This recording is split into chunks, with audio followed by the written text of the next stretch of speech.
Guten Tag. Hier sind die Nachrichten für Deutschlernende vom 30. April 2025. Apple will iPhones in den USA bauen. Mit Hilfe von Robotern. Laut dem US-Handelsminister wartet Apple nur auf gute Roboterarme, um iPhones auch in den USA herstellen zu können. Apple-Chef Tim Cook hat gesagt, er will nicht mehr so viele Menschen im Ausland beschäftigen. Aber dafür braucht man Roboter, die sehr genau arbeiten. Die US-Regierung möchte, dass Firmen wie Apple wieder in den USA produzieren. Präsident Trump hat sogar mit hohen Zöllen auf ausländische Produkte gedroht. Die meisten iPhones werden heute in China gebaut. Apple hat zwar auch Fabriken in Indien und Vietnam, aber fast alle Bauteile kommen aus Asien.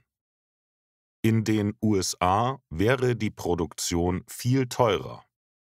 Ein iPhone könnte dann über $3.000 kosten, sagen Experten. Im Moment blockiert China den Export einiger Maschinen nach Indien. Trotzdem denkt Apple noch darüber nach, in Zukunft mehr in den USA zu produzieren. Mit Hilfe von Robotern. Neue Regeln und Änderungen ab Mai.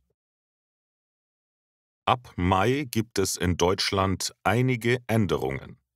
Sie betreffen viele Bereiche des Alltags.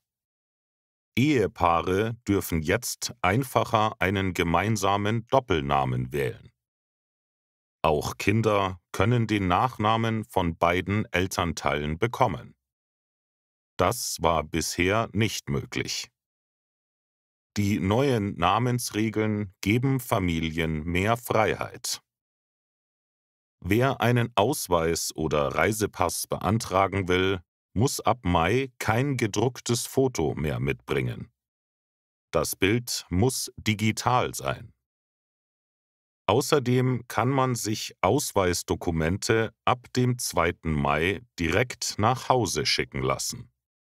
Dafür zahlt man 15 Euro. Der Ausweis darf nur persönlich übergeben werden, mit einem gültigen Dokument. Im Mai gibt es auch mehrere Feiertage. Der 1. Mai ist der Tag der Arbeit. In Berlin ist zusätzlich der 8. Mai ein Feiertag. Zum Gedenken an das Ende des Zweiten Weltkriegs. Eine weitere Änderung betrifft die App Skype. Microsoft schaltet den Dienst am 5. Mai ab. Nutzer können stattdessen Microsoft Teams verwenden. Auch bei der Mülltrennung gibt es strengere Regeln. Ab dem 1. Mai darf Biomüll nur noch sehr wenig Fremdstoffe enthalten, höchstens 3%. Sonst wird der Müll nicht abgeholt. Und wer WhatsApp nutzen will, braucht ein neueres Handy. Die App funktioniert ab dem 5. Mai nur noch mit Android 5.0 oder iOS 15.1 oder neuer. Jakobs Kaffee. Weniger Inhalt, aber teurer. Die Verbraucherzentrale Hamburg hat die Jakobs 3-in-1 Classic Sticks zur Mogelpackung des Monats erklärt. Der Grund? Die Packung sieht gleich aus, aber der Inhalt ist kleiner geworden. Früher hatte jeder Stick 18 Gramm Pulver, jetzt sind es nur noch 12 Gramm. Trotzdem ist der Preis gestiegen, von 2,69 € auf 2,79 €. Das bedeutet, der Kaffee ist jetzt 56% teurer. Jacobs hat erklärt, dass das Produkt verbessert wurde und weniger Zucker sowie Kalorien enthält. Die Verbraucherzentrale widerspricht.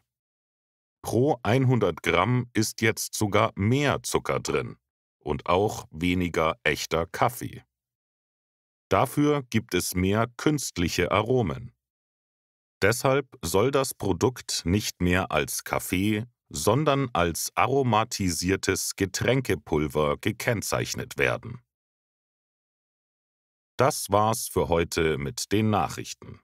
Danke fürs Zuhören und bis morgen.